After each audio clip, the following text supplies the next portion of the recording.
अस्सलाम वालेकुम dear students. आज का हमारा जो टॉपिक है वो है Bohr's atomic model.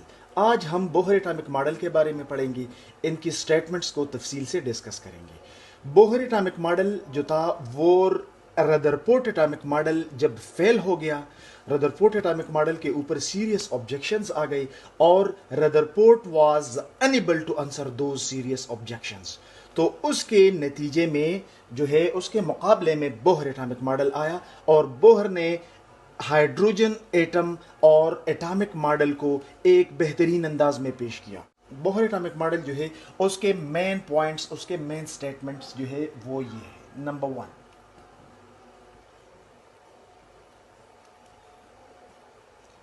Electrons revolve around the nucleus in fixed paths called orbits,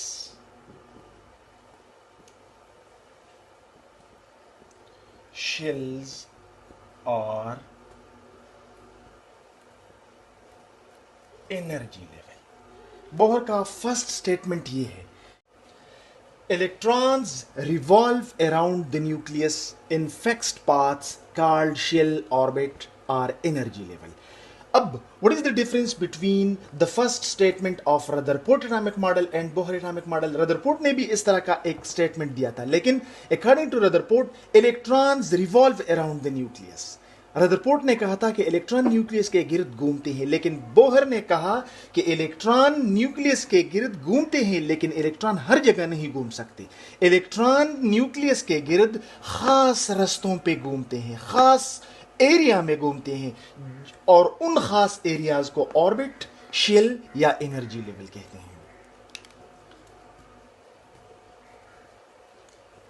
each orbit, shell और energy level is associated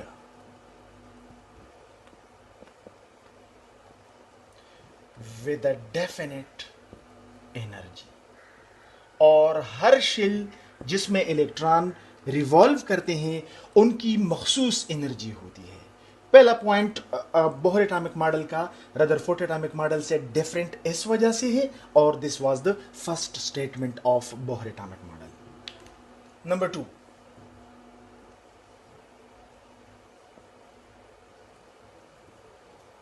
as long as an electron is in a given shell या orbit,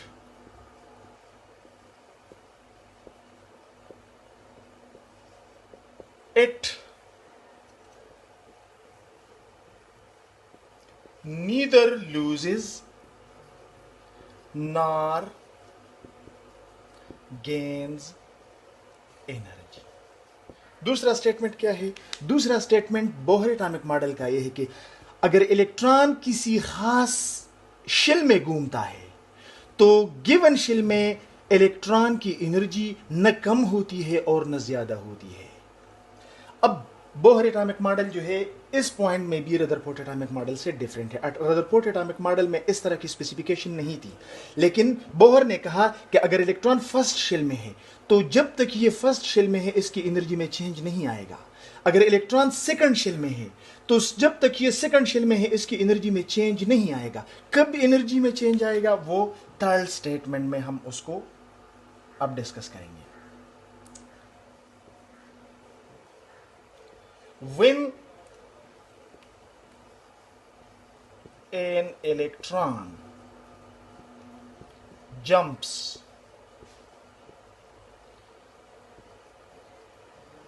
from higher energy level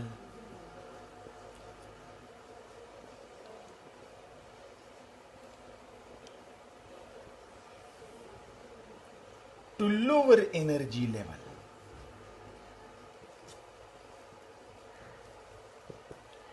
it releases energy।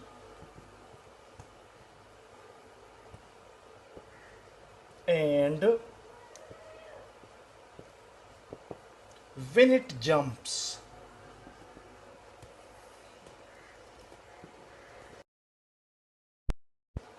from lower to higher energy level or shell,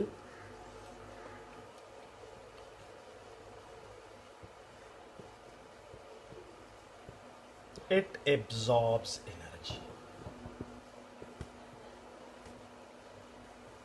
third statement में कहता है कि electron के energy में तब change आएगा जब ये लोअर एनर्जी से हायर एनर्जी या हायर एनर्जी लेवल से लोअर एनर्जी में आएगा। अगर इलेक्ट्रॉन लोअर एनर्जी से हायर एनर्जी में जाता है तो इसके लिए इसको एनर्जी दरकार होता है, तो ये एनर्जी एब्जॉर्ब की एनर्जी इंक्रीज होगी। अगर इलेक्ट्रॉन हाई एनर्जी से लो एनर्जी में आता है तो it will radiate energy, it will release energy, क्योंकि इसकी एनर्जी कम होगी। फॉर एग्जांपल, अगर हम सेकंड फ्लोर पे खड़े हैं और हम ग्राउंड फ्लोर पे आते हैं तो हमारी एनर्जी डिक्रीज होती है, क्योंकि mgh हमारा हाइट जो है वो अर्थ से वो कम होता है। अगर हम सेकंड फ्लोर से थर्ड फ्लोर में जाते हैं तो हमारी एनर्जी इंक्रीज होती है। इसी तरह इलेक्ट्रॉन जब हाई एनर्जी लेवल से लोअर एनर्जी लेवल में आता है तो ये एनर्जी जो है वो खारिज करता है, क्योंकि इसकी एनर्जी कम हो जाती है। अगर इलेक्ट्रॉन लोअर एनर्जी से हाई एनर्जी शेल में चला जाता है तो उसके लिए ये एनर्जी एब्जॉर्ब कर लेता है, क्योंकि इसकी एनर्जी बढ़ जाती है। So this energy change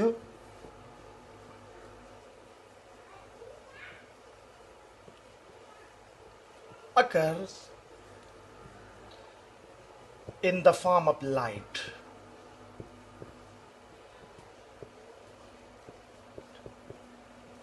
which is given as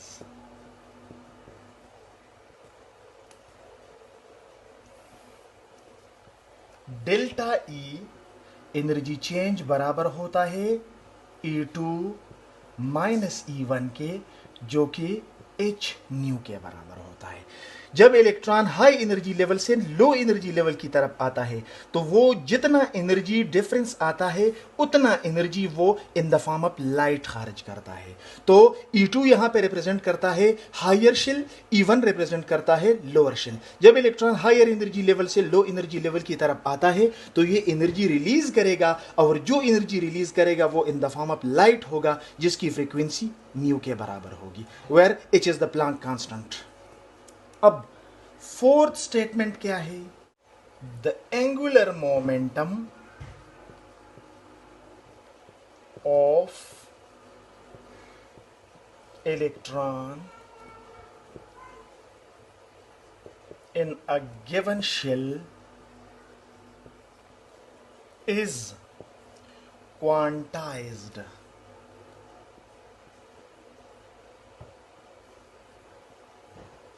and is the integral multiple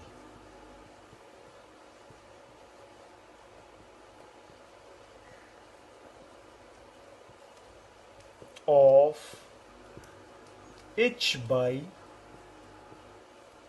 that is angular momentum, which is equal to mvr। Angular momentum mvr के बराबर होता है।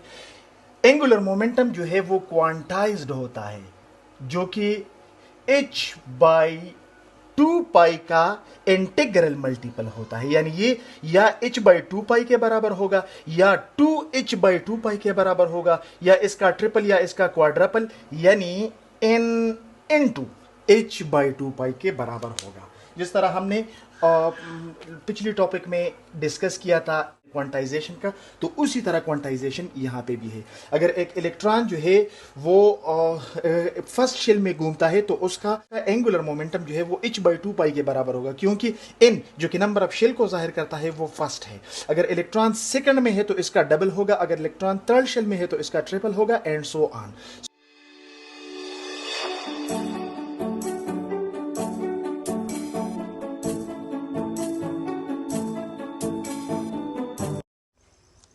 अस्सलाम वालेकुम डियर स्टूडेंट्स, आज का हमारा जो टॉपिक है वो है derivation for the radius of Bohr's orbit और shell.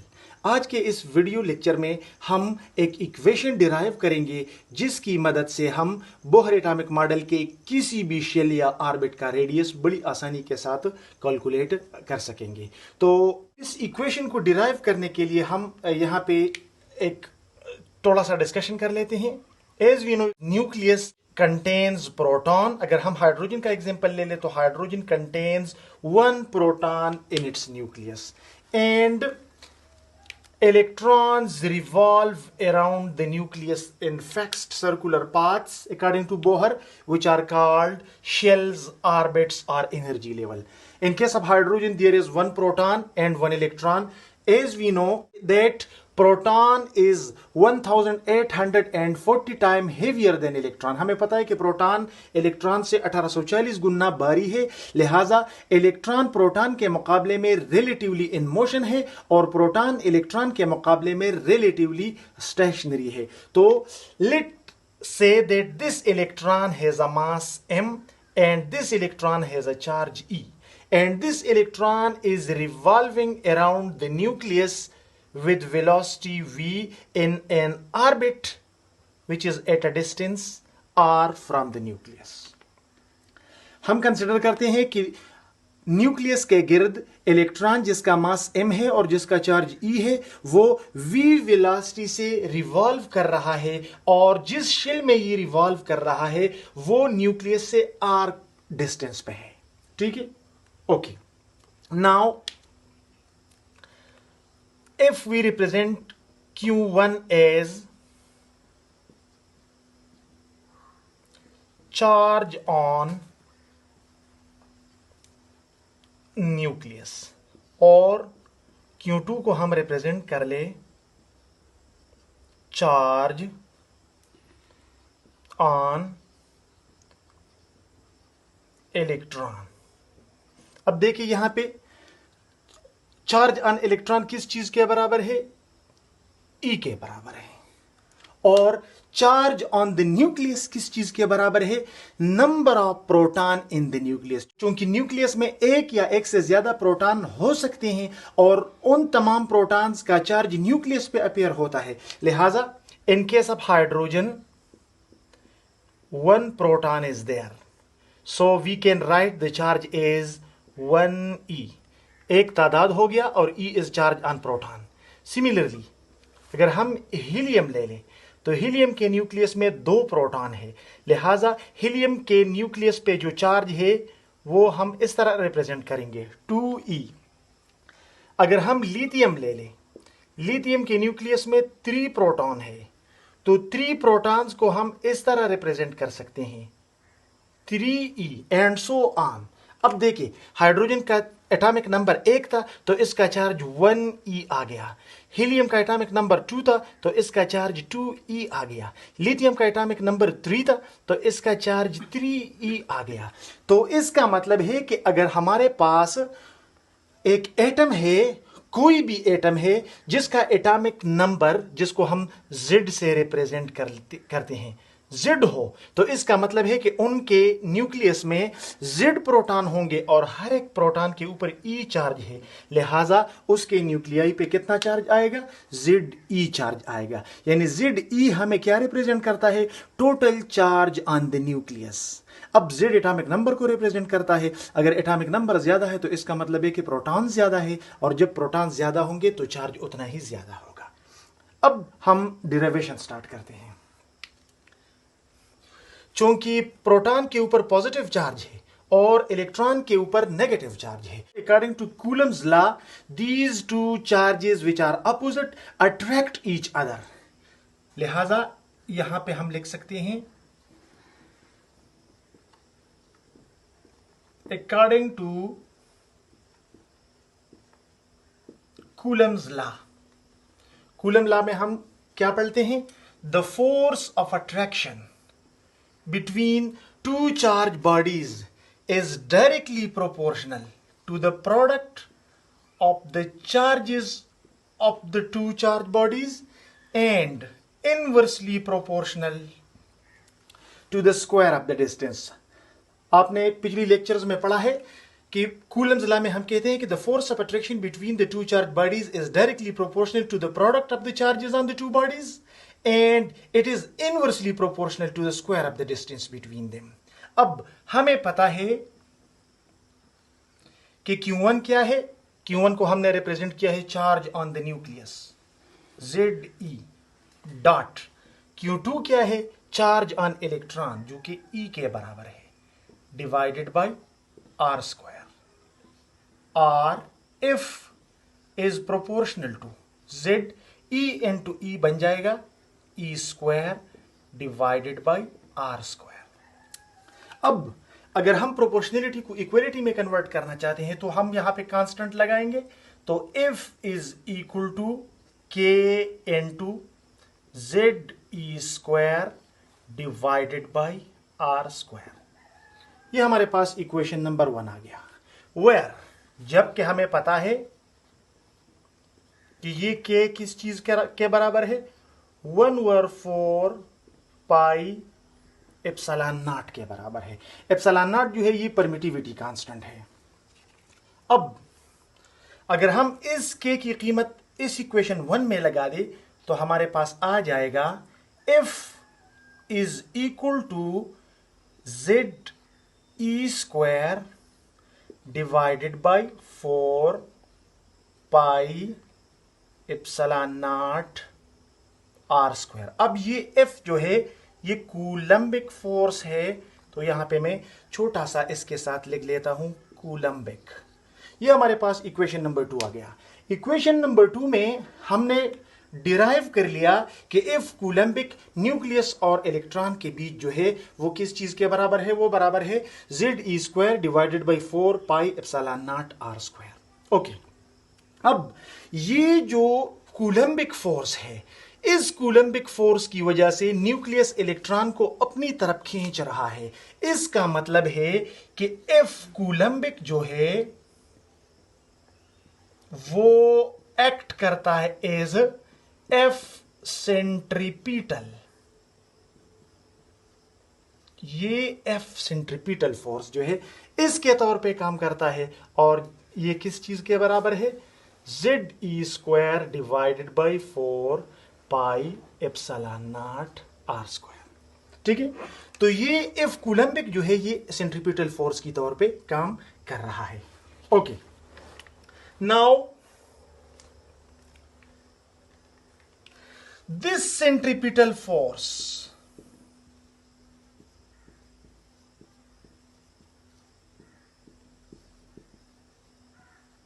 is balanced by centrifugal force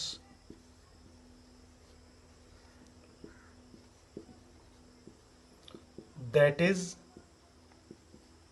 mv square by r। F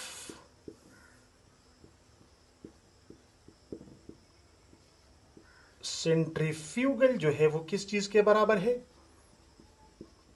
mv square by r के बराबर है। और ये सेंट्रीफ्यूगल फोर्स इस सेंट्रीफ्यूगल फोर्स को बैलेंस कर रहा है, इसी वजह से इलेक्ट्रॉन यूनिफॉर्म सर्कुलर मोशन में है। लिहाजा यहां पे हम लिख सकते हैं for uniform circular motion if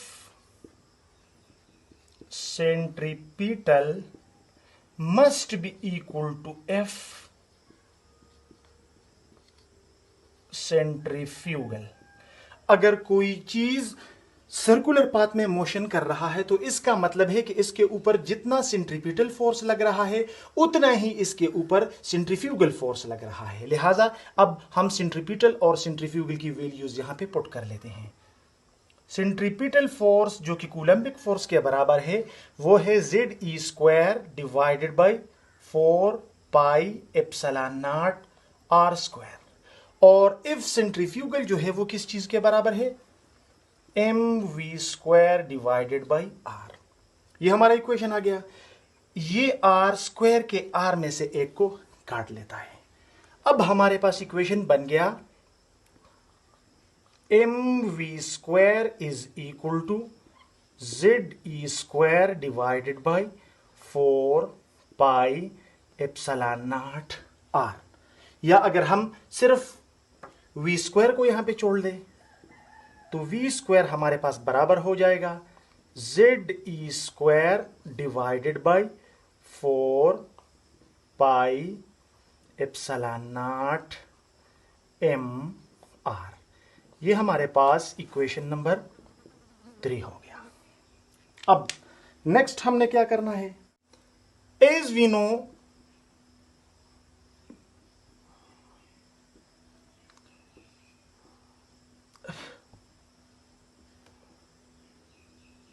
from Bohr's postulate that Bohr के फोर्थ पोस्टुलेट में हमने पढ़ा था कि एंगुलर मोमेंटम जो कि mvr के बराबर है, angular momentum of electron is integral multiple of h/2 pi. Angular momentum of electron is equal to integral multiple of h/2 pi. अगर हम सिर्फ v को यहां छोड़ लें तो ये हो जाएगा nh divided by 2 pi m r, इस तरह आ जाएगा। Now taking square on both sides,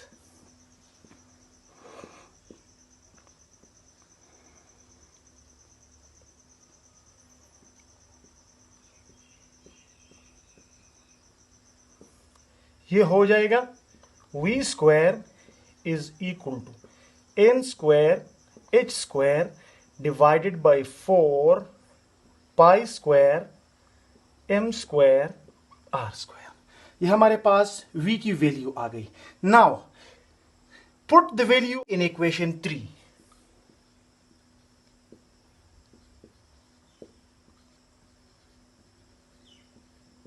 put the value of v² in equation 3। तो हमारे पास इक्वेशन 3 किस चीज के बराबर हो जाएगा, n² h² divided by 4 pi square m² r² is equal to ze² divided by 4 pi epsilon naught m r। ये हो गया। अब देखिए 4 के साथ कैंसिल हो गया, पाई स्क्वायर के साथ कैंसिल हो गया, m² के साथ कैंसिल हो गया, r² के साथ कैंसिल हो गया। हमारे पास इक्वेशन रह गया n² h² divided by pi mr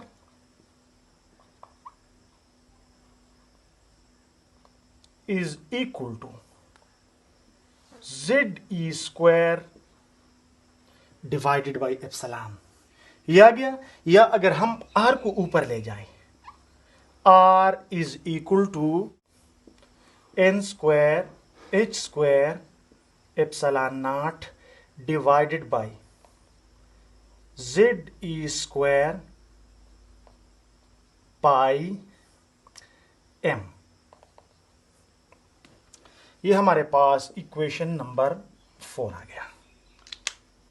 अब देखिए इस इक्वेशन नंबर 4 में हम देख सकते हैं कि हमारे पास कुछ चीजें कांस्टेंट है और कुछ चीजें वेरिएबल है। For example n is the number of shell which can be 1 2 3 4, so it is variable. h is Planck constant, epsilon naught is permittivity constant, z is atomic number जो है वो हर एक एटम के लिए डिफरेंट है, so this is variable. e charge on electron is constant, pi is constant and m mass of electron is constant. So हम constant को एक तरफ ले जाते हैं और वेरिएबल को दूसरी तरफ। तो हमारे पास r जो है वो आ जाएगा किस चीज के बराबर, h² epsilon naught divided by e² pi m। ये हमारे पास क्या हो गए, ये सारे कांस्टेंट हो गए और यहां पे आ जाएगा हमारे पास n² डिवाइडेड बाई z। हमारे पास ये इक्वेशन आ गया। अब h स्क्वायर की वैल्यू, एप्सिलॉन नॉट की वैल्यू, ई स्क्वायर की वैल्यू और पाई एम की वैल्यू जब हम लगाते हैं तो इससे आता है 0.529 angstrom. And Z is equal to 1 for hydrogen. Hydrogen का एटॉमिक नंबर 1 है, तो अगर हम यहां पे 1 लगा दे तो कोई फर्क नहीं पड़ेगा। लिहाजा द वैल्यू ऑफ R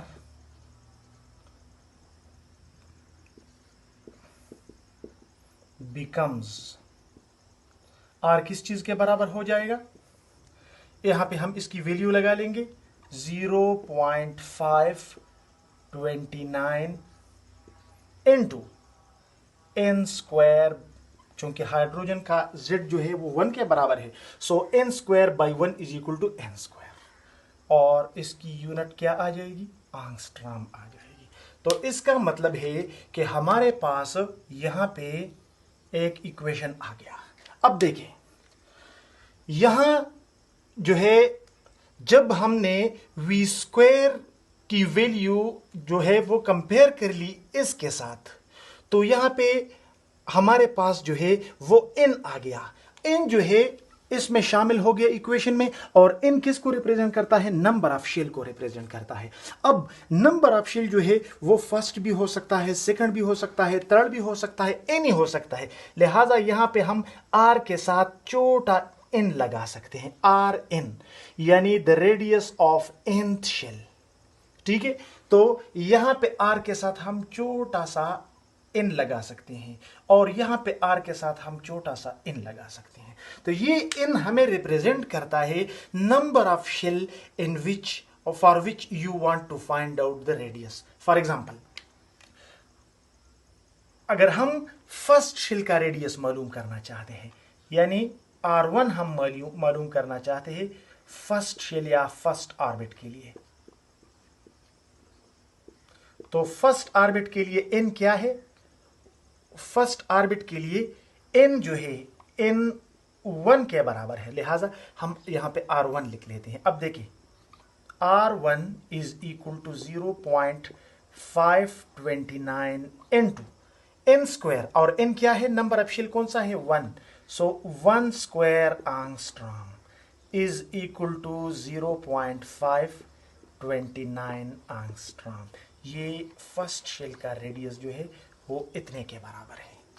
अगर हम सेकंड शेल का रेडियस मालूम करना चाहते हैं, तो रेडियस ऑफ सेकंड शेल, अगर हम रेडियस ऑफ सेकंड शेल मालूम करना चाहते हैं तो n2 जो है वो हमारे पास 2 के बराबर है। लिहाजा R2 अगर हम मालूम करना चाहते हैं तो 0.529 इंटू n स्क्वायर, हमारे पास ये फार्मूला है, हम इसमें वैल्यू पुट कर लेंगे 0.529 इंटू n, हमारे पास सेकंड शेल है 2 के बराबर है 2, सो ये बराबर हो जाएगा 2 स्क्वायर या 0.529 इंटू 4। सो हमारे पास R2 किस चीज के बराबर हो जाएगा? हमारे पास R2 बराबर हो जाएगा 2.12 एंगस्ट्रॉम एंड सो ऑन। सो इस तरीके से हम third, fourth, fifth, sixth, seventh किसी भी शेल का जो है वो रेडियस मालूम कर सकते हैं हाइड्रोजन एटम के लिए और हाइड्रोजन लाइक स्पीशीज के लिए।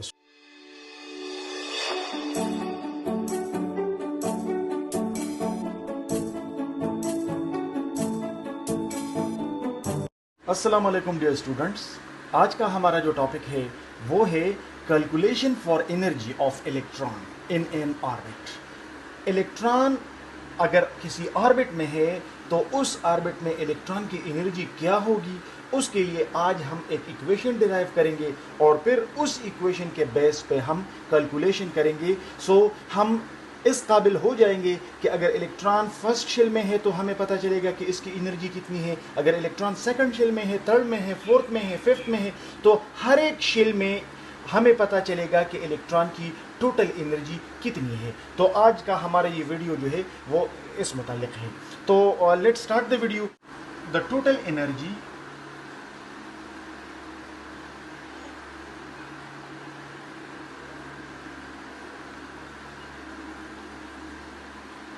of an electron is sum of its kinetic energy and potential energy.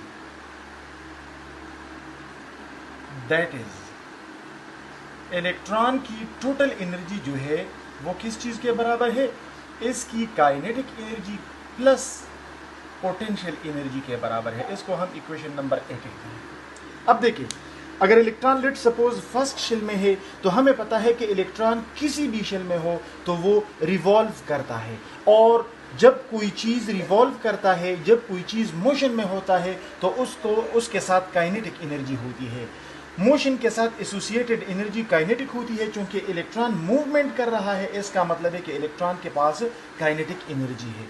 और इलेक्ट्रॉन न्यूक्लियस से कुछ फासले पे होता है किसी भी शेल में, और हमें पता है कि न्यूक्लियस के ऊपर पॉजिटिव चार्ज है, इलेक्ट्रॉन के ऊपर नेगेटिव चार्ज है। So electron has gone against the field of attraction and has performed some work in the form of potential energy. So electron के अंदर काइनेटिक एनर्जी भी मौजूद है और पोटेंशियल एनर्जी भी मौजूद है, और इस काइनेटिक एनर्जी और पोटेंशियल एनर्जी के सम को हम इलेक्ट्रॉन की टोटल एनर्जी कहते हैं। अब वी नो दैट, हमें पता है कि किसी भी चीज की काइनेटिक एनर्जी जो है वो किस चीज के बराबर होती है, वो बराबर होती है हाफ mv²। हमें पता है कि काइनेटिक एनर्जी बराबर होती है हर चीज की half mv², and potential energy of electron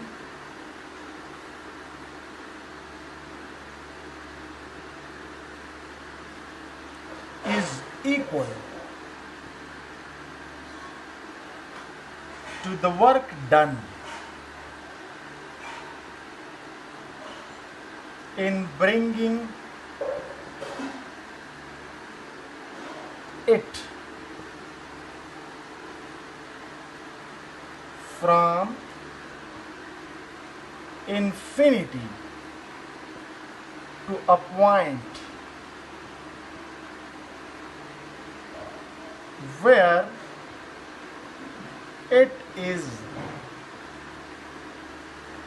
at a distance r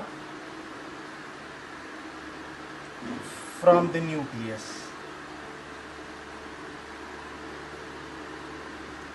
potential energy किस चीज के बराबर है, पोटेंशियल एनर्जी उस वर्क के बराबर है जो इलेक्ट्रॉन पे होता है, उस वर्क के बराबर है जब इलेक्ट्रॉन के ऊपर फोर्स लगता है, और ये डिस्टेंस r पे होता है। यहाँ पे हम इसको थोड़ा एक्सप्लेन कर लेते हैं। तो यहाँ पे वर्क का मतलब है, let's say this is nucleus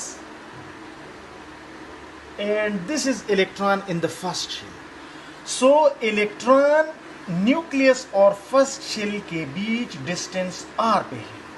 इसका मतलब है कि न्यूक्लियस इस इलेक्ट्रॉन को अपनी तरफ अट्रैक्ट कर रहा है, और ये इलेक्ट्रॉन डिस्टेंस r पे चला गया है। इसका मतलब है कि ये इलेक्ट्रॉन r डिस्टेंस और F फोर्स की वजह से इतना वर्क कर चुका है। अगर इलेक्ट्रॉन सेकंड शेल में जाता है तो ये मजीद वर्क करेगा। अगर इलेक्ट्रॉन यहां से यहां जाता है तो ये against the force of attraction जाएगा, और ये इतना डिस्टेंस जो है वो मजीद जो है कवर करेगा। तो इसका मतलब है कि जब कहीं पे फोर्स लग जाता है और वहां पे डिस्टेंस तय होता है तो हम कहते हैं कि वर्क पैदा होता है। अब ये देखें, अगर इलेक्ट्रॉन न्यूक्लियस के अगेंस्ट वर्क करता है, तो ये वर्क जो है तब पॉसिबल होगा जब हम इसको एनर्जी दे, एंडोथर्मिक होगा। और अगर इलेक्ट्रॉन न्यूक्लियर के अलोंग वर्क करेगा तो ये वर्क जो है वो क्या होगा, ये वर्क जो है वो नेगेटिव होगा, ये एनर्जी रिलीज होगी। लिहाजा चूंकि इलेक्ट्रॉन स्टेबल शेल में है, एक्साइटेड फॉर्म में नहीं है, स्टेबल शेल में है, इसका मतलब है कि इलेक्ट्रॉन ने नेगेटिव वर्क किया है, तो इसको हम यहाँ पे माइनस साइन पे रिप्रेजेंट कर लेते हैं। दूसरे अल्फाज में हम ये कह सकते हैं कि as the potential energy decreases as we move towards the nucleus, it means that the work done is therefore negative. So यहाँ पे पोटेंशियल एनर्जी किस चीज के बराबर है, फोर्स इनटू डिस्टेंस। अब यहाँ पे कौन सा फोर्स है, यहाँ पे जो फोर्स एक्ट करता है उसको हम इलेक्ट्रोस्टैटिक फोर्स ऑफ अट्रैक्शन कहते हैं या कूलम्बिक फोर्स, जो हम पिछले लेक्चर्स में पढ़ चुके हैं। और कूलम्बिक फोर्स किस चीज के बराबर है, Z E square divided by 4 pi epsilon naught R square. यहाँ पे माइनस है तो माइनस हम यहाँ पे लगा लेते हैं, N2। यहाँ पे इलेक्ट्रॉन कितने डिस्टेंस पे है, डिस्टेंस R पे है। सो R के साथ कैंसिल हो जाएगा। पोटेंशियल एनर्जी किस चीज के बराबर हो जाएगी, minus Z E square divided by 4 pi epsilon naught R। तो इलेक्ट्रॉन के साथ जितनी एनर्जी है वो किस चीज के बराबर है, minus Z square divided by 4 pi epsilon naught R। यहाँ पे ये जो दूसरा शेल मैंने शो कर दिया, ये सिर्फ आपको समझाना था कि किस सूरत में वर्क पॉजिटिव होगा, किस सूरत में वर्क नेगेटिव होगा। अगर हम इलेक्ट्रॉन को हायर शेल में ले जाते हैं तो we will have to do work on the system, और उस सूरत में ये पॉजिटिव होगा। लेकिन under normal condition electron higher shell में स्टेबल नहीं होता है, ये लोअर शेल में स्टेबल होता है, और जब ये हायर शेल से लोअर शेल में आता है तो ये एनर्जी रिलीज करता है। तो इसका मतलब है कि work is done by the system, और जब सिस्टम वर्क करता है तो ये हमेशा किस चीज में होता है, वो नेगेटिव में होता है। लिहाजा अब हमें पता चल गया कि हमारे पास काइनेटिक एनर्जी किस चीज के बराबर है और हमारे पास पोटेंशियल एनर्जी किस चीज के बराबर है। लिहाजा अब हम इनकी वैल्यू पुट कर लेते हैं। Put the values of kinetic energy and potential energy in equation A। अब हम इस इक्वेशन A में वैल्यूज पुट कर लेंगे। सो E is equal to kinetic energy हमारे पास किस चीज के बराबर है, half mv square, plus potential energy हमारे पास किस चीज के बराबर है, minus Z E square divided by 4 pi epsilon naught R, इस चीज के बराबर है। पॉजिटिव जब नेगेटिव के साथ मल्टीप्लाई हो जाएगा तो यहां पे हमारे पास एनर्जी आ जाएगी half mv square, positive into negative, negative बन जाएगा, minus Z E square divided by 4 pi epsilon naught R। ये हमारे पास इक्वेशन नंबर बी हो गया। हमारे पास एनर्जी इस चीज के बराबर आ गई। अब नेक्स्ट हम क्या करेंगे,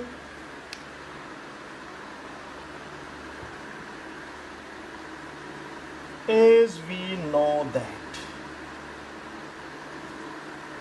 हमें पता है कि mv स्क्वायर किस चीज के बराबर है, Z E square divided by 4 pi epsilon naught R के बराबर है। ये कहां से आया, हमने कल रेडियस के डेरिवेशन में पढ़ा था कि F centrifugal on electron is equal to F centripetal. हमने कल पढ़ा था कि जब इलेक्ट्रॉन यूनिफॉर्म सर्कुलर मोशन में होता है तो उसके ऊपर दो फोर्सेस एक्ट करते हैं, एक सेंट्रीफ्यूगल फोर्स होता है, एक सेंट्रीपिटल फोर्स। फिर हमने कहा था कि सेंट्रीफ्यूगल फोर्स बराबर होता है mv square divided by R के, और सेंट्रीपिटल फोर्स जो इलेक्ट्रॉन और न्यूक्लियस के बीच कूलम्बिक फोर्स है, वो दरअसल सेंट्रीपिटल फोर्स है। तो वो बराबर होता है ZE² divided by 4 pi epsilon naught R square के। तो ये R इस R के साथ कैंसिल हो गया और हमारे पास mv² जो है वो इसलिए ZE² divided by 4 pi epsilon naught R के बराबर है, जो हमने यहाँ पे लिखा। तो as we know that mv² इस चीज के बराबर है और ये यहां से आया है। So put the value of mv² in equation B.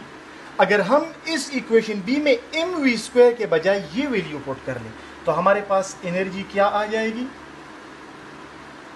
Half into mv² है, mv² के बजाय हम ये वैल्यू पुट कर लेंगे ZE² divided by 4 pi epsilon naught R। ये हो गया kinetic energy minus ZE² divided by 4 pi epsilon naught R। ये हो गया। या फिर जब 1/2 इसके साथ हम मल्टीप्लाई कर लेते हैं तो ये बन जाएगा ZE² divided by 8 pi epsilon naught R minus ZE² divided by 4 pi epsilon naught R। ये हो जाएगा। तो हम क्या कर लेते हैं, अब हम इनका एलसीएम लेते हैं। तो जब हम इनका एलसीएम ले लेते हैं तो ये हमारे पास आ जाएगा 8 पाई एप्सिलॉन नॉट R। हमारे पास आ गया 8 पाई एप्सिलॉन नॉट R का। अब ये 8 पाई एप्सिलॉन नॉट R जो है इस फैक्टर के साथ हम इसको मल्टीप्लाई कर लेते हैं। तो यहाँ पे 8 pi epsilon naught R 8 pi epsilon naught R के साथ कैंसिल हो जाएगा। यहाँ पे हमारे पास आ जाएगा ZE² माइनस, और जब हम 8 पाई एप्सिलॉन नॉट R इस फैक्टर के साथ मल्टीप्लाई कर लेते हैं तो यहाँ पे 2 आ जाएगा, 2 बन जाएगा यहाँ पे 2ZE²। ये हो गया। अब E जो है एनर्जी हमारे पास क्या हो गई, ZE² माइनस 2ZE² से आ गया minus ZE² divided by 8 pi epsilon naught R। ये हमारे पास इक्वेशन नंबर C हो गया। As we know that R is equal to, R is the radius, और हमने कल इसको डिराइव किया था n² h² epsilon naught divided by ZE² pi m। हमने कल कैलकुलेट किया था रेडियस ऑफ इलेक्ट्रॉन जिसकी वैल्यू इस चीज के बराबर है। सो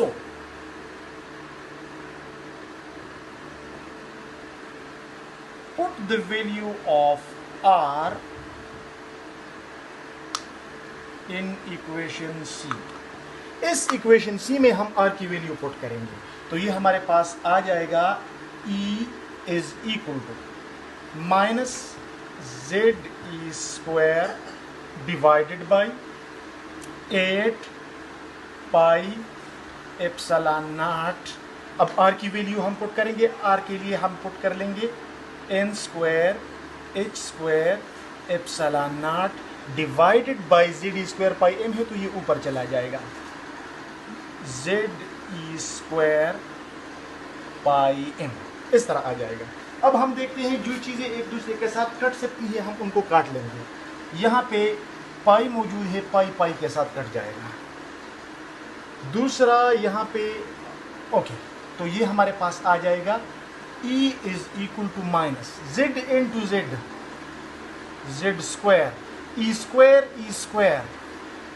E4 m divided by 8 n² h² और एप्सिलॉन नॉट बन जाएगा एप्सिलॉन नॉट स्क्वायर। ये हमारे पास इक्वेशन नंबर D आ गया और ये जो है हमारे पास एनर्जी का इक्वेशन हो गया। अब देखिए यहाँ पे हमारे पास एनर्जी के इक्वेशन में n आ गया which represent the number of shell.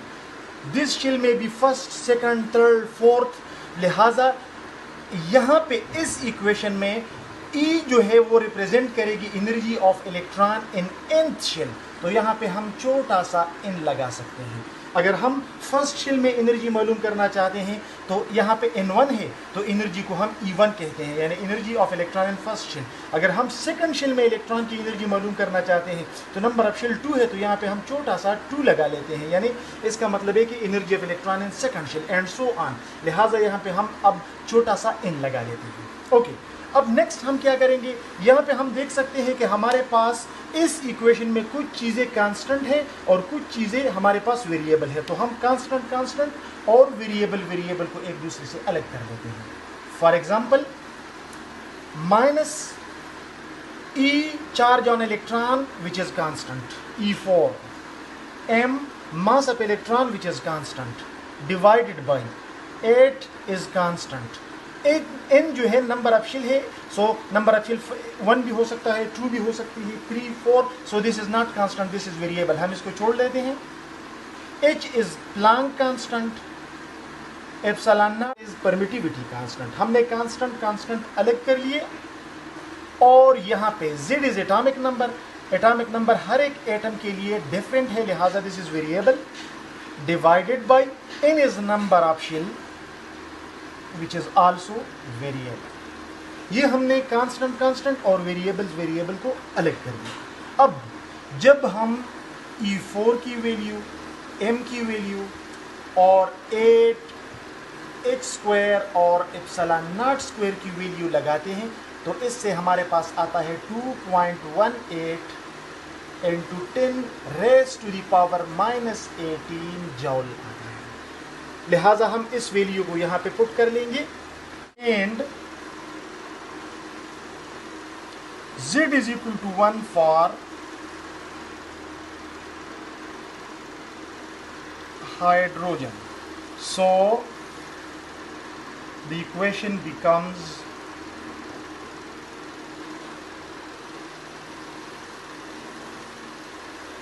ये इक्वेशन किस तरह बन जाएगा,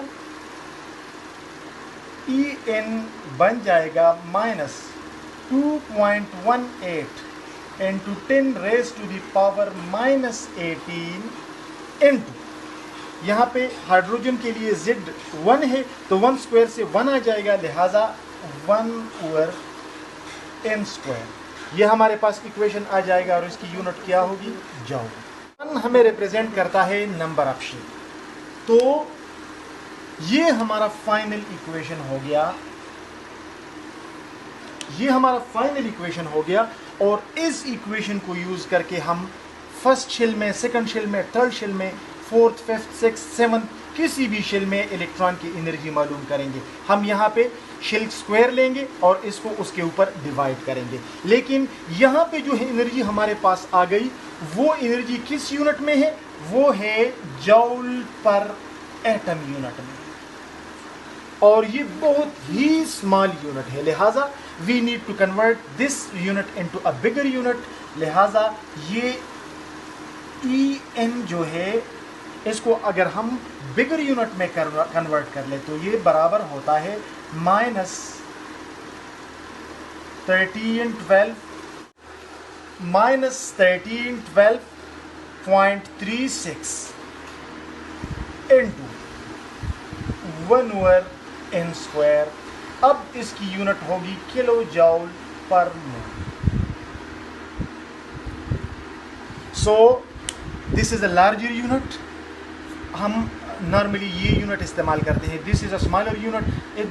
ये रिप्रेजेंट करता है energy of electron in a single atom. ये energy of electron in 1 mole of atoms represent करता है। सो हम नॉर्मली दिस वैल्यू जो है हम इसको यूज करते हैं। अब let's say energy of electron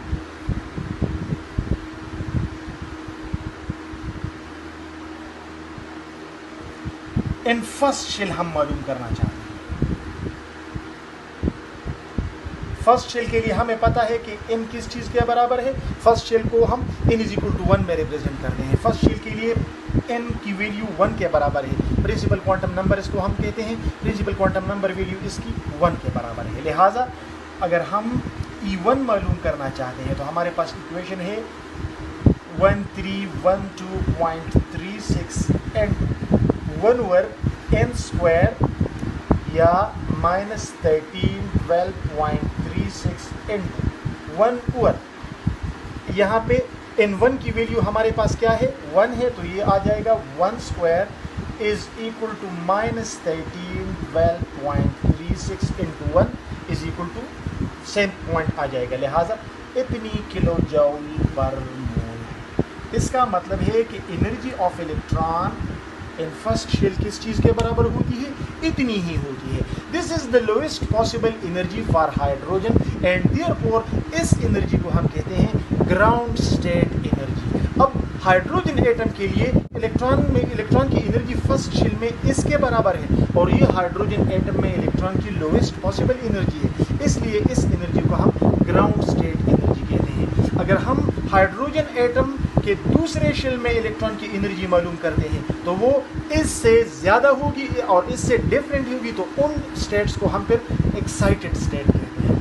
अब अगर हम सेकंड शेल में एनर्जी मालूम करना चाहते हैं, E2 हम मालूम करना चाहते हैं, तो हमारे पास फार्मूला है -1312.36 इंटू सेकंड शेल के लिए हमारे पास n इज इक्वल टू 2 है, तो डायरेक्ट मैं यहाँ पे वैल्यू लगा लूँगा 1 ओवर 2 स्क्वायर, या ये बराबर हो जाएगा -1312.36 इंटू 1 ओवर 4, ये बराबर हो जाएगा -328.32 किलो जूल पर मोल। ये हमारे पास E2 आ जाएगी। इसी तरह आप थर्ड शेल में, फोर्थ शेल में, फिफ्थ शेल में इलेक्ट्रॉन की एनर्जी बड़ी आसानी के साथ मालूम कर सकते हैं।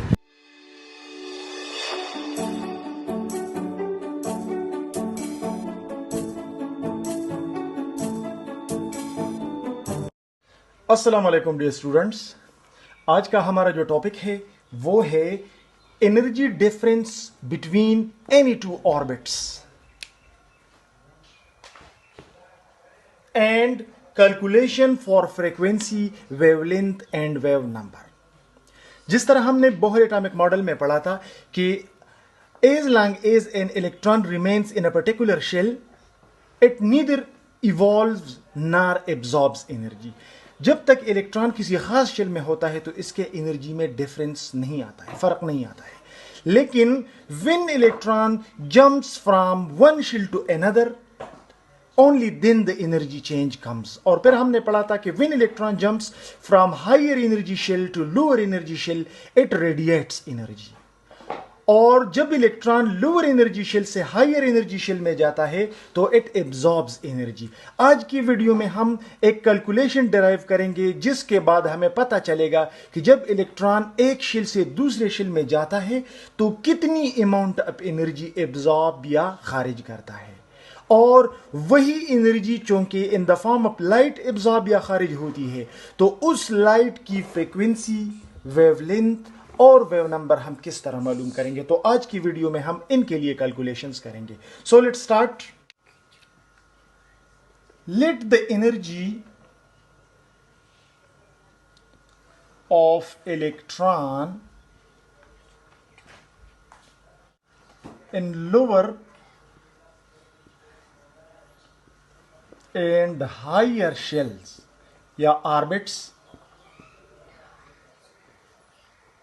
be E1 and E2 respectively।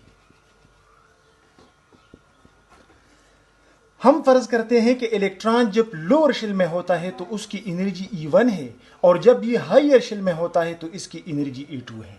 हमें पता है from our last topic we had discussed that energy is equal to E minus E4m divided by 8 h square epsilon naught square into z square divided by n square। यहाँ पे E1 तो यहाँ पे हम n के लिए n1 लगा लेते हैं। यहाँ पे n1 जो है ये हम रिप्रेजेंट करेंगे any lower shell to which electron comes, और E2 जो है वो बराबर है E4m divided by 8h² epsilon naught square into z square divided by, चूंकि ये हायर एनर्जी शेल को रिप्रेजेंट करता है, हमने यहां पे लिखा है कि हायर एनर्जी शेल को हम E2 पे रिप्रेजेंट करते हैं, तो N2 को हम यहां पे रिप्रेजेंट करेंगे एनी हाई एनर्जी शेल। यानी यहां पे N1 और N2 का मतलब ये नहीं है कि फर्स्ट शेल और सेकंड शेल, एनी शेल जो कि लोअर एनर्जी पे हो उसको हम N1 पे रिप्रेजेंट करेंगे। ये फर्स्ट भी हो सकता है, सेकंड भी, थर्ड भी, एनी शेल हो सकता है जिसको इलेक्ट्रॉन हायर एनर्जी शेल से आएगा, और N2 any shell which is relatively at higher energy, यानी जहां से इलेक्ट्रॉन नीचे वाले शेल की तरफ जाएगा तो उनको हम N2 से रिप्रेजेंट करेंगे। ठीक है, अब नाउ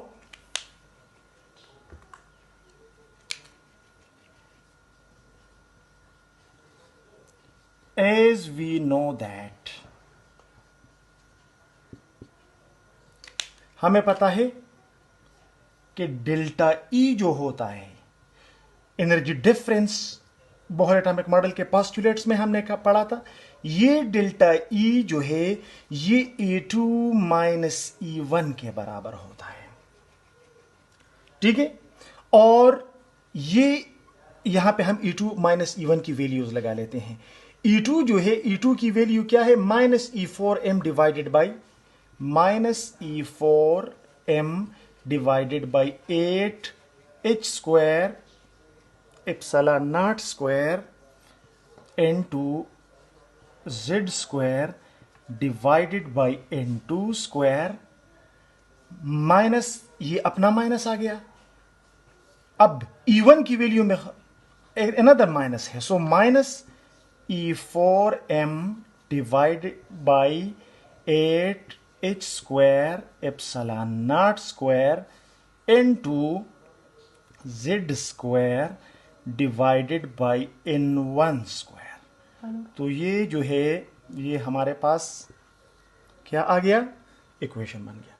नेक्स्ट हम क्या करेंगे, माइनस इंटू माइनस प्लस हो जाएगा, तो ये minus E4m divided by 8h² epsilon naught square N2 z square divided by N2 square, minus into minus plus हो जाएगा, यहां पे E4m divided by 8h² epsilon naught square N2 z square divided by N1 square हो जाएगा। ये हमारे पास energy difference आ गया। अब चूंकि नॉर्मली हम मैथमेटिकल एक्सप्रेशन जब लिखते हैं तो हम लेफ्ट पे पॉजिटिव रिप्रेजेंट करते हैं और मिड में जो है वो नेगेटिव रिप्रेजेंट करते हैं, लिहाजा इसको हम रीअरेंज कर लेते हैं इस तरह। ये टर्म हम पहले लिख लेंगे, उसके बाद ये माइनस वाला लिख लेंगे, तो ये हो जाएगा E4m divided by 8h² epsilon naught square N2 z square divided by N1 square.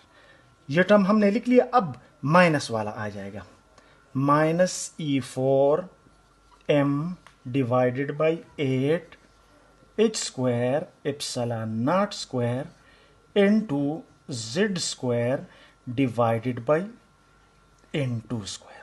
ये हमारे पास इक्वेशन आ गया डेल्टा ई का। अब ये हमारे पास इक्वेशन नंबर 3 आ गया। अब यहां पे हम देख सकते हैं ये जो इक्वेशन नंबर 3 हमारे पास आ गया, इस इक्वेशन में E4m divided by 8h² epsilon naught square यहां एस फैक्टर में भी मौजूद है और इसमें भी मौजूद है, सो हम इसको कॉमन ले सकते हैं। तो यहां पे हमारे पास बन जाएगा delta E is equal to E4m divided by 8h² epsilon naught square, इसको हमने कॉमन ले लिया। अब क्या रह गया, z square divided by N1 square minus z square divided by n2 square. ये हमारा इक्वेशन आ गया सॉलिड फॉर्म में। अब जिस तरह हमने लास्ट लेक्चर में पढ़ा था, वी नो दैट, हमें पता है कि E4 which is a constant charge on electron, m 8 h square और एप्सिलॉन नॉट स्क्वायर, इनकी वैल्यू जब हम कैलकुलेट करते हैं तो इससे आता है 2.18 into 10 raised to the power -18 joule per atom. तो अगर हम इस टर्म के बजाय इसकी वैल्यू पुट कर ले तो यहां पे हमारे पास डेल्टा ई आ जाएगा 2.18 ज़रब 10 raise to the power -18 into 1/n1 square minus 1/n2 square. इसकी यूनिट क्या होगी? Joule per atom. तो हम एनर्जी कैलकुलेट करेंगे on the basis of this equation in term of joule per atom. This is a small unit. अगर हम इसको larger unit में कन्वर्ट करना चाहते हैं तो डेल्टा ई बराबर हो जाएगा 1312.36 into 1/n1 square minus 1/n2 square, और इसकी यूनिट क्या होगी? Kilo joule per mole. सो ये जो इक्वेशन हमने डिराइव कर लिया, this is the final equation for calculating energy difference between any two shells. यहां पे सपोज इलेक्ट्रॉन थर्ड शेल से फर्स्ट में आता है, तो हायर एनर्जी शेल जो है वो थर्ड है, यानी N2 को हम यहां पे लिख लेंगे। N2 की वैल्यू 3 है, नंबर ऑफ शेल थर्ड से आता है। और किस शेल में आता है? लोअर एनर्जी शेल N1 है, तो यहां पे 1 की वैल्यू हम पुट करेंगे तो हमारे पास यहां पे इसका जवाब आ जाएगा। अब ये तो इससे हमें अंदाजा होगा कि कितनी एनर्जी जो है वो इमिट होगी। फॉर एग्जाम्पल यहां पे एक छोटा सा क्वेश्चन हम सॉल्व करते हैं कि electron jumps from N5 to N2, find out delta E. अगर इलेक्ट्रॉन फिफ्थ शेल से सेकंड शेल में आता है तो कितनी एनर्जी जो है वो इलेक्ट्रॉन इवॉल्व करेगा, खारिज करेगा। तो यहां पे हायर एनर्जी शेल फिफ्थ है और हमने कहा है कि N2 जो है उसको हम रिप्रेजेंट करेंगे शेल एट हायर एनर्जी। तो N2 यानी हायर एनर्जी शेल, इलेक्ट्रॉन कहां से आता है? किस हायर पोजीशन पे आता है? शेल नंबर 5 से आता है। और N1 low energy shell, electron किस शेल में आता है? शेल नंबर 2 में आता है, उसके लिए n इज इक्वल टू 2 है। तो इस इक्वेशन में अब हम ये वैल्यू पुट कर सकते हैं। फॉर एग्जांपल डेल्टा ई अगर हम मालूम करना चाहते हैं 1312.36 इंटू 1/n1 स्क्वायर के बजाय हम लिख लेंगे n1 क्या है? 2 square minus n2 square, n2 क्या है? 5 है, तो यहां पे 5 स्क्वायर हो जाएगा, इज इक्वल टू 1312.36 इंटू 1/, यहां पे हो जाएगा 4 माइनस 1/, यहां पे हो जाएगा 25। अब इसका अगर हम एलसीएम ले लें तो ये आ जाएगा 100, ये आ जाएगा 25 माइनस 4, तो ये बन जाएगा 1312.36 इंटू यहाँ पे 24 और 25 माइनस 4 से आ जाएगा 21 डिवाइडेड बाई 100, तो 275 पॉइंट डेल्टा ई कितना आएगा? 275.59 किलो जूल। तो इस तरीके से हम मालूम करेंगे कि जब इलेक्ट्रॉन हाइड्रोजन एटम में फिफ्थ शेल से जंप करके सेकंड शेल में आता है तो 275.59 किलो जूल पर मोल एनर्जी जो है वो रिलीज होती है। अब ये जो एनर्जी रिलीज होती है ये इन the form of light release होती है। तो इस लाइट की फ्रीक्वेंसी क्या होगी, इसकी वेवलेंथ कितनी होगी और इसकी वेव नंबर कितनी होगी, उसके लिए अब हम फर्दर प्रोसीड करेंगे। अब यहां पे हम फ्रीक्वेंसी के लिए कैलकुलेशन करेंगे। फ्रीक्वेंसी, तो फ्रीक्वेंसी के लिए हम इस तरह प्रोसीड करेंगे जिस तरह हमने बोहर एटॉमिक मॉडल में पढ़ा था कि ये डेल्टा ई जो होता है ये इन द फॉर्म ऑफ लाइट होता है जो कि एच न्यू के बराबर है। ये हमने पढ़ा था बोहर एटॉमिक मॉडल में। अब डेल्टा ई की वैल्यू यहां पे हमारे पास आ गई, क्या है, E4m divided by 8 h square epsilon naught square. So H new के साथ यानी डेल्टा ई इस चीज के बराबर है, यानी हम लिख सकते हैं कि एच न्यू डेल्टा ई की वैल्यू के बराबर है। तो यहां पे हम डेल्टा ई की वैल्यू पुट कर लेंगे, E4m divided by 8 h square epsilon naught square into z square divided by n1 square minus z square divided by n2 square. Okay, now अगर ये एक जो है ये यहां से हम नीचे ले आए तो न्यू हमारे पास बराबर हो जाएगा E4m divided by 8 h square पहले से मौजूद था, एक एच और आ गया, H cube epsilon naught square into Z square divided by n1 square minus Z square divided by n2 square. ये हो गया।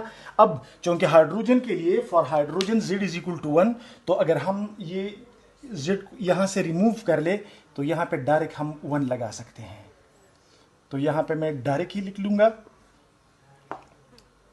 Since for hydrogen z is equal to 1, so ये हो जाएगा 1 over n 1 square minus 1 over n 2 square, जिस तरह हमने यहां पे किया हुआ था। ओके, तो through this equation we can calculate frequency of radiation that emits in the form of electronic de-excitation. Okay, अब as we know that हमें पता है कि न्यू जो होता है वो c ओवर लेमडा के बराबर होता है। तो put the value of nu in above equation, तो ये अबाव इक्वेशन बराबर हो जाएगा, न्यू के बजाय हम c बाई लेमडा लिख लेते हैं, c by lambda is equal to E4m divided by 8 h square epsilon naught square into 1 over n 1 square minus 1 over n 2 square, ये आ जाएगा। अब बट हमें पता है कि 1 ओवर लेमडा जो होता है वो किस चीज के बराबर होता है, वो न्यू बार के बराबर होता है। न्यू बार हम रिप्रेजेंट करते हैं वेव नंबर इस पे।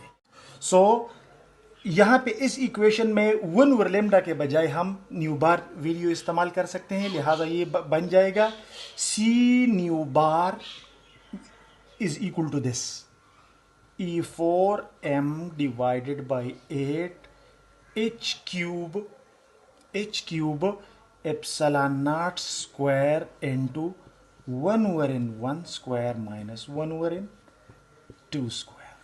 अब ये c जो है स्पीड ऑफ लाइट है, तो इस c की वैल्यू को हम नीचे ला सकते हैं।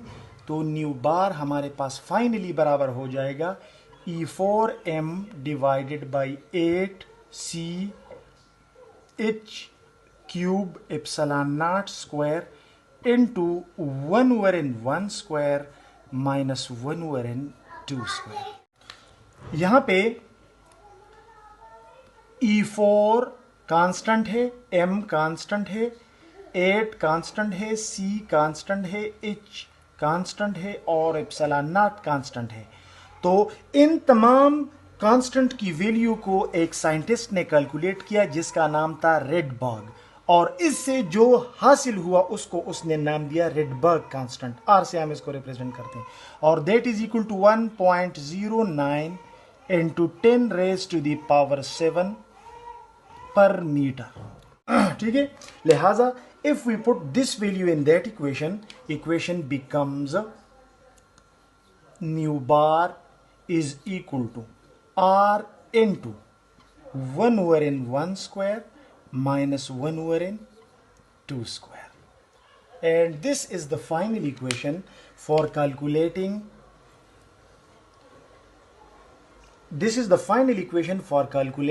wave number. Wave number inverse is wavelength. So हम wave number से wavelength डायरेक्टली मालूम कर सकते हैं, इस इक्वेशन से हम डायरेक्टली वेव नंबर मालूम कर सकते हैं, इस इक्वेशन से हम डायरेक्ट फ्रीक्वेंसी मालूम कर सकते हैं, और उस इक्वेशन से हम डायरेक्टली क्या मालूम कर सकते हैं यहाँ से हम डायरेक्टली मालूम कर सकते हैं energy difference when electron comes from one shell to another.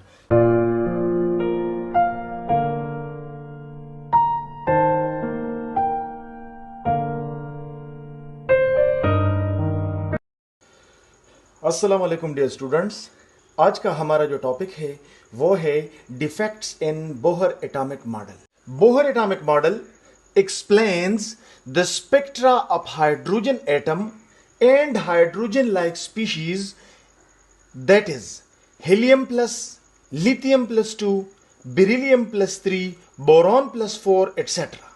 But it fails to explain the following. Bohr atomic model जो है वो हाइड्रोजन स्पेक्ट्रम और हाइड्रोजन लाइक स्पीशीज के स्पेक्ट्रम को बड़ी अच्छी तरह एक्सप्लेन करता है, उनके स्ट्रक्चर को एक्सप्लेन कर सकता है, लेकिन कुछ चीजें ऐसी है जिसको अगर हम बोहर एटॉमिक मॉडल के तनाजुर में देखें तो Bohr atomic model can not explain those things. और आज के इस वीडियो लेक्चर में हम उन चीजों को जो है वो डिस्कस करने जा रहे हैं. लेकिन बिफोर वी डू दैट, यहां पे मैं थोड़ा एक्सप्लेन करना चाहूंगा हाइड्रोजन लाइक स्पीशीज को कि what does hydrogen like species means. यहां पे अगर हम हाइड्रोजन एटम ले ले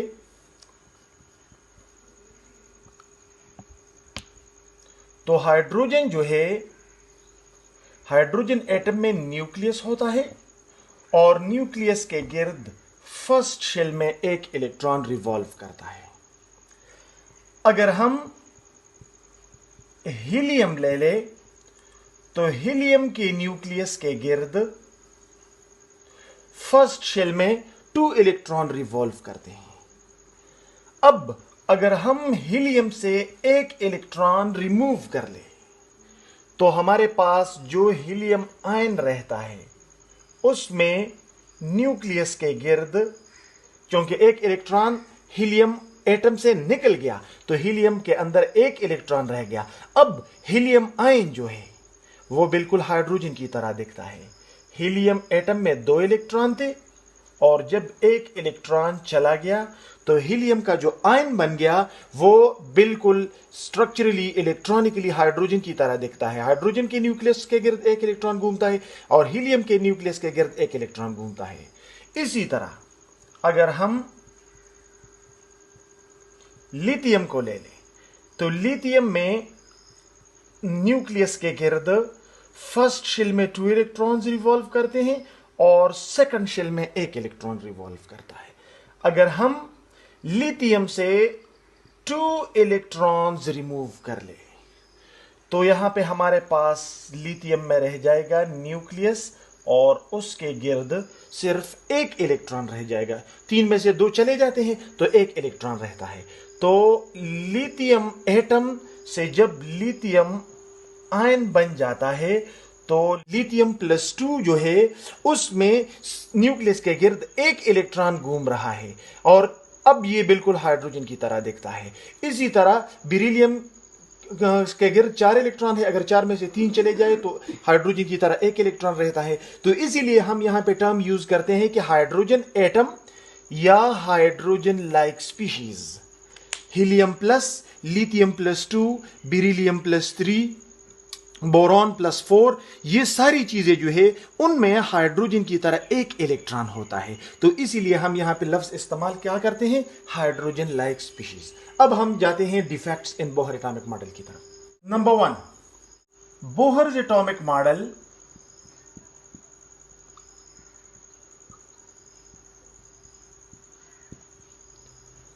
fails to explain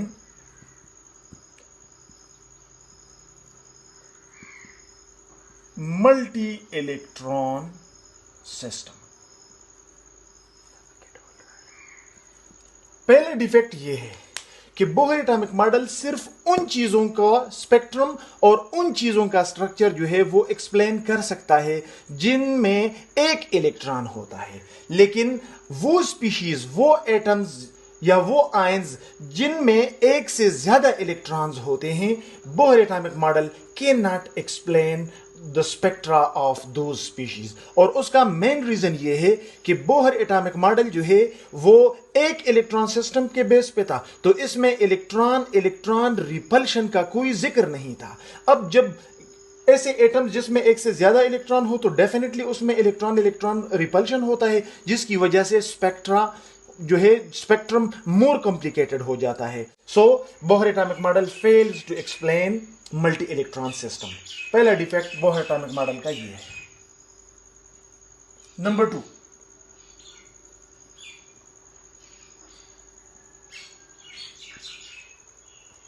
it cannot explain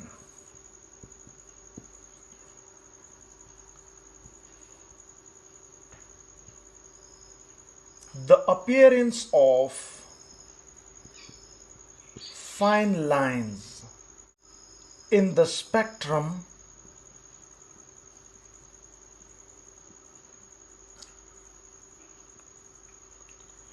taken by high power spectrometer।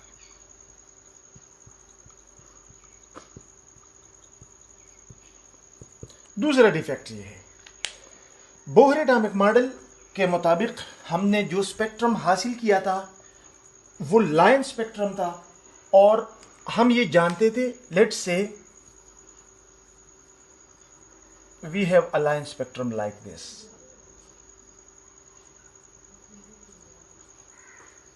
Let's say ये हमारे पास एक स्पेक्ट्रम है, और ये स्पेक्ट्रम जो है, this spectrum is taken by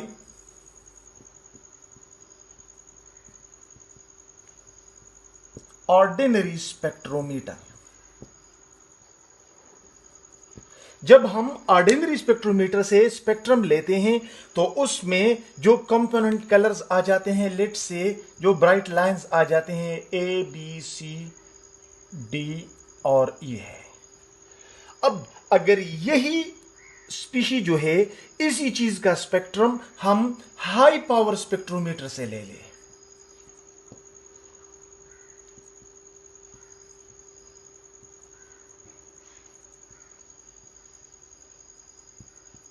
तो उसके नतीजे में जो स्पेक्ट्रम बनता है उसमें ये कंपोनेंट कलर्स तो होते हैं। फॉर एग्जाम्पल,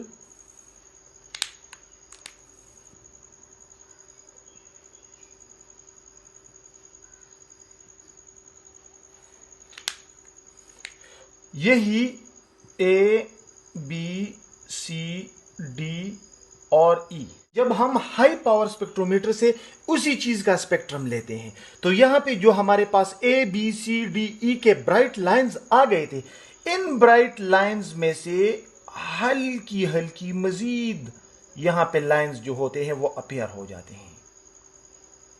अब जब बोहर से पूछा गया कि ये मजीद जो लाइंस आ गई, जो मजीद फाइन लाइंस यहां पे अपीयर हो गई जब हम स्पेक्ट्रम को हाई पावर स्पेक्ट्रोमीटर से लेते हैं, इसकी क्या रीजन है, ये क्यों अपीयर हो गई? तो Bohr was unable to explain this. इसको हम कहते हैं multiplicity.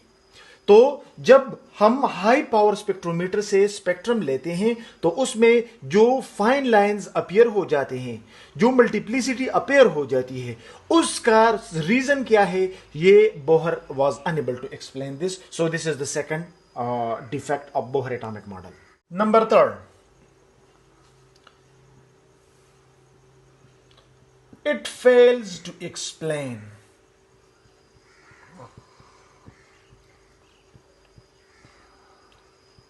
Zeeman effect and Stark effect। Next जो पॉइंट है वो ये है कि Bohr atomic model can not explain Zeeman effect and Stark effect. Zeeman effect बिल्कुल इसी तरह है जिस तरह हमने मल्टीप्लिसिटी को एक्सप्लेन किया। जब हम एटॉमिक स्पेक्ट्रम को हासिल करते हैं in the absence of any field, तो हमें एक लाइन स्पेक्ट्रम मिल जाता है जिसमें ब्राइट लाइंस होते हैं और वो डार्क लाइंस के जरिए एक दूसरे से सेपरेट होते हैं, जो हमने नॉर्मल स्पेक्ट्रम में एक्सप्लेन किया है। लेकिन अगर उसी एलिमेंट का, उसी स्पीशी का हम स्पेक्ट्रम ले ले in the presence of magnetic field, तो जो ब्राइट लाइंस हमें मिलते हैं उसके अंदर मजीद फाइन लाइंस अपीयर हो जाती है, जिस तरह इस पॉइंट में हमने एक्सप्लेन किया था। और जब किसी एलिमेंट का स्पेक्ट्रम हम इलेक्ट्रिक फील्ड की मौजूदगी में लेते हैं तो अगेन फाइन लाइंस और उनके अंदर अपीयर हो जाते हैं। तो जब बोहर से पूछा गया कि जीमन इफेक्ट क्यों होता है, स्टार्क इफेक्ट क्यों होता है, तो Bohr was unable to explain these things. The appearance of fine lines in the bright lines of a spectrum when it is taken in the presence of magnetic field is called Zeeman effect, and the appearance of fine lines in the bright lines of a spectrum when it is taken in the presence of electric field is called Stark effect. So Bohr atomic model cannot explain Zeeman effect and Stark effect. Next, Bohr's atomic model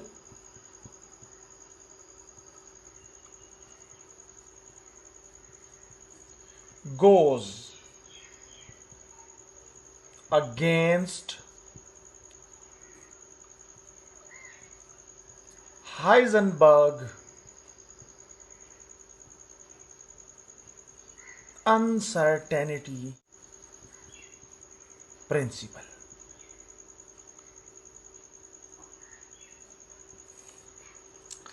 Bohr atomic model में जब Bohr atomic model हमने पढ़ा था तो उसमें हमें clear पता था कि इलेक्ट्रॉन जो है उसका मोमेंटम किस शेल में क्या होगा और उसका पोजीशन क्या होगा। यानी बोहर एटॉमिक मॉडल से हमें इलेक्ट्रॉन के पोजीशन और मोमेंटम का हर एक शेल में क्लियर पता चलता है। जबकि हाइजेनबर्ग अपने अनसर्टेनिटी प्रिंसिपल में क्या कहता है, हाइजेनबर्ग कहता है कि it is impossible to find out the exact momentum and position of electron at the same time with the same accuracy. Heisenberg कहता है कि अगर हम इलेक्ट्रॉन का पोजीशन मालूम करते हैं एक्यूरेट, तो उसका मोमेंटम जो है, उसकी एक्यूरेसी जो है वो कम होती जाएगी, और अगर हम मोमेंटम मालूम करते हैं एक्यूरेटली तो उसका पोजीशन जो है उसकी एक्यूरेसी कम होती जाएगी। यानी हम इलेक्ट्रॉन के पोजीशन और मोमेंटम को एक साथ एक्यूरेटली मालूम नहीं कर सकते। जबकि बोहर एटॉमिक मॉडल में हमने क्लियर पढ़ा कि इलेक्ट्रॉन इस शेल में है, इसका मोमेंटम ये है और इसका पोजीशन ये है। तो Bohr atomic model Heisenberg uncertainty principle के अगेंस्ट जाता है। ये इसका अगला जो है वो डिफेक्ट है। और नेक्स्ट कौन सा डिफेक्ट है? Bohr's atomic model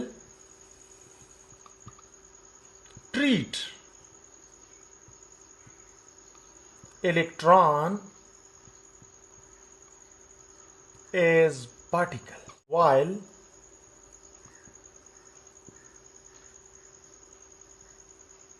it is taken as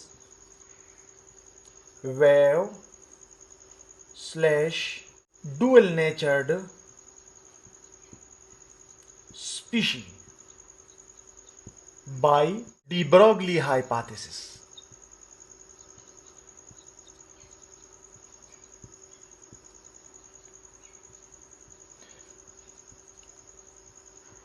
Bohr electron को एज अ पार्टिकल ट्रीट करता है, जबकि डी ब्रोगली हाइपोथेसिस में हम कहते हैं कि electron can have its wavelength and electron is dual in nature. It has particle like properties as well as wave like properties. So यहां पे ये डी ब्रोगली हाइपोथेसिस के साथ जो है वो कंट्राडिक्शन में है। So these were all the points that Bohr atomic model could not explain, और ये points जो है हम इसको कहते हैं defects of Bohr atomic model या defects in Bohr atomic model. So if you have any question, you can ask your question in comments. Thank you for watching this video.